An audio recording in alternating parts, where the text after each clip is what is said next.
कौन से रिश्ते के बारे में बात करेंगे? सास और बहू का रिश्ता। भले ही ये बदनाम हो, लेकिन आज हम ये देखेंगे कि ये रिश्ता सुंदर कैसे बने, ये रिश्ता मधुर कैसे बनाया जा सकता है, कैसे इस रिश्ते में माधुर्यता भरी जा सकती है। देखो भाई, अंग्रेजी में सास और बहू को क्या कहते हैं?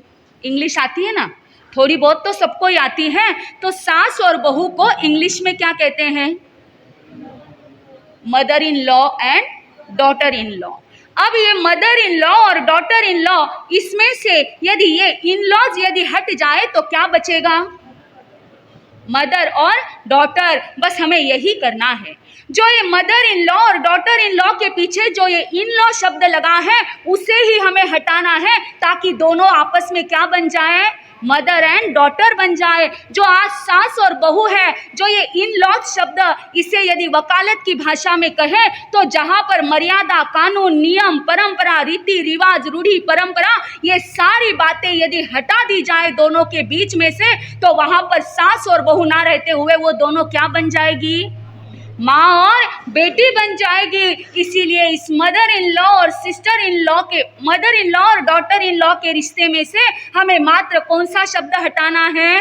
इन लॉज शब्द हटाना है। और अपने इस रिश्ते को जैसे क्या है, माँ और बेटी का रिश्ता है, वैसा पवित्र और सुंदर रिश्ता हमें बनाना है। तो इसीलिए आज हम इस रिश्ते के बारे में क्या कर रहे हैं? बात कर रहे हैं। अब मैं कुछ सवाल पूछती हूँ, और वो भी खास तौर पर बहनों को। मुझे तो ऐसे लगता है आज का टॉपिक बस आपकी तरफ मुंह करके ही देना चाहिए, बराबर है ना? क्योंकि जिनको देना है वो तो साइड में रह गए और नजर बार बार किस पर जाती है? भाइयों पर। बाकी बाकी चाहिए किसके पास? आप लोगों के पास। तो भाई आपको एक सवाल पूछती हूँ, ये बताओ कि माँ श्रेष्ठ है या सास श्रेष्ठ है? माँ श्रेष्ठ है या सास श्रेष्ठ है? भाई सच सच बहना बोलना, ऐसा नहीं भले यहाँ पर सासू माँ आई हुई हो, बाजू में बैठी हो, लेकिन जो अंदर से आवाज निकले वो बोलना, माँ श्रेष्ठ है या सास श्रेष्ठ है? कोई माँ कह रहा है, कोई डर डर के सास कह रहा है। अब दूसरा सवाल है, बेटी सुपर है या बहू सुपर है? बेटी सुपर है या बहू सुपर है? मैंने एक ही जवाब पूछा।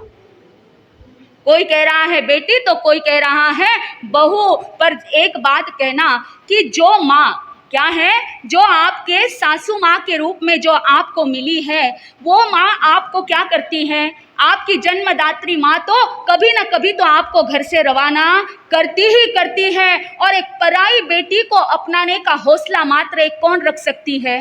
सास रखती है। अरे जामन जाई को तो कौन भी संभालता है, लेकिन एक पराई बेटी को जिंदगी भर संभालने का काम, जिंदगी भर साथ रखने का काम कौन कर सकती है? एक सास ही कर सकती है। तो बताओ, माँ श्रेष्ठ है या सास श्रेष्ठ है? सास श्रेष्ठ है। और बेटी और बहू में सुपर कौन है? देखो, बेटी में चाहे आप कितना भी इन्वेस्टमेंट कर लो, आउटपुट कुछ मिलने वाला नहीं है। ना वो आपको उत्तराधिकारी आपके बन सकती है, ना आपके कुल को, ना आपके वंश को आगे चला सकती है। भाई आपके कुल को आगे बढ़ाने वाली, आपके वंश को चलाने वाली, आपके जिंदगी के आखिरी समय तक आपके साथ रहने वाली बेटी है या बहू है? जब भी आपके जीवन में कोई सुख दुख की घड़ी आएगी, आप बीमार हो जाओगे, एक फोन जरा बेटी को घुमा के देखना, कितने बहाने की लिस्ट आपको थमा देगी, लेकिन अपने ससुराल को छोड़कर आपके पास में नहीं आएगी। उस समय में आपका ध्यान कौन रखने वाली है? बहू रखने वाली है। तो बताओ, बेटी सुपर है या बहू सुपर है? बहू सुपर है। भाई जब ये बात मानते हो, जब ये बात समझते हो, फिर क्यों इस रिश्ते को नहीं सुधार पाते? क्यों इस रिश्ते में कड़वाहट है? हमेशा कभी भी देखो, ये रिश्ता अपने आप में ऐसा बना है कि जब लड़की बड़ी होती है, बड़ी होते होते क्या है, एक शादी की उम्र में आ जाती है, तब से उसके कान में एक ही शब्द डाले जाते हैं, यहाँ तो सब कर लेगी, सास के पास जाएगी तब समझेगा, सास ऐसा करेगी तब समझेगा, वैसा करेगी तब समझेगा। यानी सास यानी विलन, ये किसके दिमाग में डाल दिया जाता है? उस बेटी के दिमाग में वहां जाने से पहले ही ऐसी फ्रेम बना दी जाती है कि सास ऐसा करेगी, सास वैसा करेगी, ये करेगी, वो करेगी, यही सीख ले नहीं तो मेरे नाम का उद्धार करेगी। और सास के भी कान में उनके आसपास की सहेलियां क्या डालती है, भाई बहू आएगी ध्यान रखना, नहीं तो क्या है पूरा सब अपने हाथ में ले लेगी और तुझे उसके ऊपर निर्भर रहना पड़ेगा। पहले ही अपने हाथ में रखना, सब कुछ छोड़ मत देना। यानी पहले ही उसके कान में बहू को लेकर निगेटिव शब्द डाले जाते हैं। और इसीलिए चाहे कोई कितना भी बोल दे लेकिन ये रिश्ता आज तक भी सुधरा नहीं है। भले ही पहले जितने झगड़े आजकल रहे नहीं, क्योंकि सब अपने अपने काम में आजकल क्या है, व्यस्त है, सबके पास में अपना अपना काम है और नहीं कुछ तो अपना अपना मोबाइल है। काम हुआ कि बस मोबाइल लेके चाहे दादी जी लोग हो या बहू लोग हो, सबको अपने अपने, इसीलिए मुंह से झगड़े कम होते हैं लेकिन फिर भी अंदर में सद्भावना तो दोनों के भी नहीं होती। फिर इसका कारण क्या है? जब समझते हो कि माँ से ज़्यादा सास श्रेष्ठ है, बेटी से ज़्यादा बहू सुपर है, सब कुछ जानते हो, समझते हो, लेकिन फिर भी इस रिश्ते को दोनों भी एक दूसरे के जीवन में स्वीकार नहीं कर पाते, तो इसका कारण क्या हो सकता है?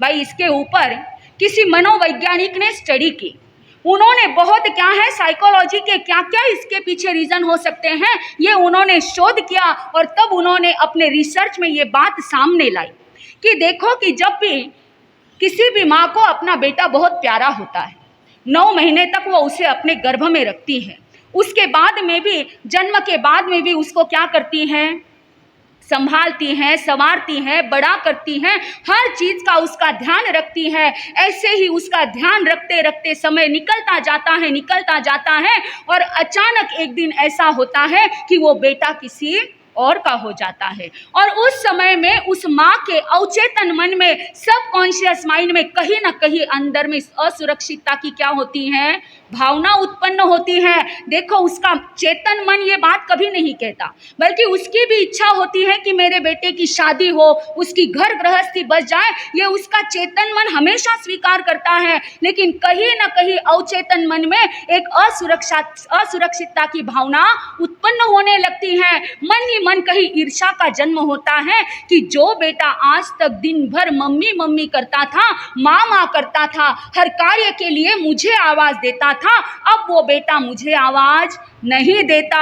जो मुझसे बात करने के लिए हमेशा तैयार रहता था, आज उसके बात करता तो है लेकिन पहले जितनी बात अब बेटा नहीं करता। ये सारा जो बदलाव आ जाता है, वो बदलाव उस माँ के अवचेतन मन में कहीं ना कहीं ईर्ष्या की और असुरक्षितता की भावना पैदा करता है। और उस समय में उस सास को, उस माँ को लगता है कि मेरे बेटे को मुझसे दूर करने वाली कौन है, बहू है। उसे बार बार ये लगता है कि इसने ही मेरे और मेरे बेटे के बीच में फासला बढ़ाया है, पर सत्यता ये नहीं है। मनोवैज्ञानिक कहते हैं कि माँ और बेटे का फासला तो तब ही शुरू हो गया जब माँ क्या है, बेटा माँ के गर्भ से बाहर आया। जैसे ही माँ के गर्भ से बेटा बाहर आया, डॉक्टर ने सबसे पहले क्या काटी, नाल काट दी। यानी जिस नाल के द्वारा वो 9 महीने तक जिस माँ से जुड़ा था, वो नाल काट कर वहाँ पर बेटे को अलग कर दिया। यानी पहले फासले की शुरुआत कहाँ पर हुई,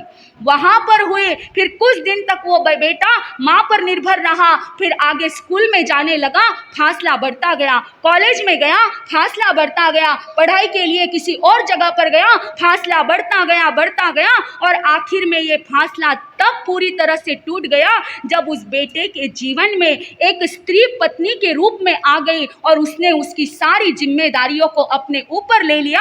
तब पूरी तरह से माँ और बेटे के बीच में क्या हो गया, फासला हो गया। लेकिन इसका कारण वो बहू नहीं थी, बल्कि इसकी शुरुआत तो कई पहले से ही हो चुकी थी और ये तो होना ही था। लेकिन उस समय में वो माँ के मन में कहीं ना कहीं असुरक्षितता की और ईर्ष्या की भावना जन्म लेती है। स्पष्ट तो कहती नहीं, लेकिन उसके क्या है, उसके वर्तन में, उसके बिहेवियर में वो चीज प्रकट कर देती है। इसी वजह से वो बार बार बहुओं को ताना देना, छोटी छोटी बातों में उसकी गलतियां निकालना, बेटे के सामने जानबूझकर उसकी गलती को बढ़ा चढ़ाकर बताना, ये उसका कौन सा मन करता है।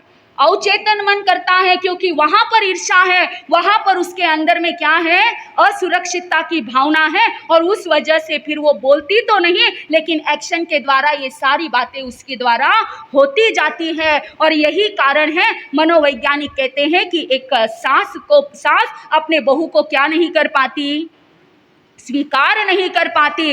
अब यदि बहू के तरीके से सोचो, भाई ये मेरा रिसर्च नहीं है, ये किसी मनोवैज्ञानिक ने, क्योंकि ये रिश्ता इतना प्रचलित हो गया है, इस रिश्ते की वजह से, इस रिश्ते की कड़वाहट की वजह से कई घर क्या हो चुके हैं, बिखर चुके हैं, इसीलिए उनको इस बात पर रिसर्च करना पड़ा। अब यदि बहू के नजरिए से देखो तो बहू क्या है, अपना पूरा घर बार छोड़कर कहाँ पर आई, ससुराल में आई। अब उसके लिए वहां पर सारे लोग अनजान हैं, सारे लोग अपरिचित है। एक उसका परिचय है तो किसके साथ है, पति के साथ में। उनके ही भरोसे वो अपना सब कुछ छोड़कर उस घर में आई है। उसके लिए अपना परिचित कहलाने वाला अभी तक मात्र एक कौन है, पति ही है, क्योंकि बाकी रिश्ते बनने में थोड़ा समय लगता है, लेकिन पति उसे हक का लगता है। उसे लगता है कि पति ने मुझे संभालना चाहिए, मेरा साथ देना चाहिए, मेरे बाजू में हर समय खड़ा रहना चाहिए। और ऐसे समय में यदि इस बात के लिए वो सास यदि बीच बीच में रोड़ा डाले, रोक टोक करे, तू तो जोरू का गुलाम हो गया, ऐसी ऐसी बातें बोल के यदि उसे बार बार परेशान करे, तो ये बात बहू के भी दिमाग में बैठ जाती है। और उस समय में वो सासू जो माँ जैसी लगनी चाहिए थी, वो उसको कैसी लगती है, कैसी लगती है, विलन की तरह लगती है, खराब लगती है। इसीलिए वो अपने पूरे जिंदगी में अपने सास को कभी स्वीकार नहीं कर पाती। लेकिन जिस दिन ये मनोवैज्ञानिक का कारण, ये साइकोलॉजिकल रीजन यदि दोनों भी समझ जाएंगे,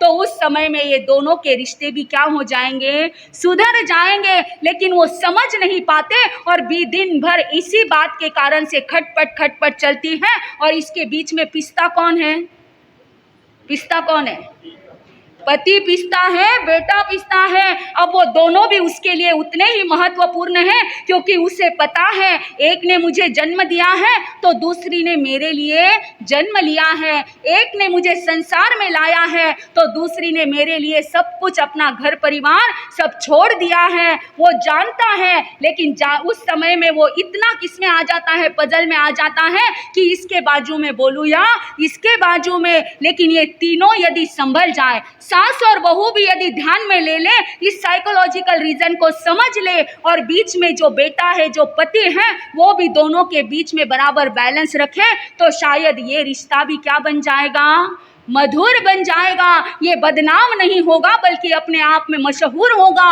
और प्रत्येक मदर इन लॉ और डॉटर इन लॉ आपस में क्या बन जाएंगे, मदर एंड डॉटर बन जाएंगे। क्योंकि वहीं पर तो क्या है, सुंदर घर की, या जिस घर में स्वर्ग का निर्माण होता है, वो घर में यही तो होता है।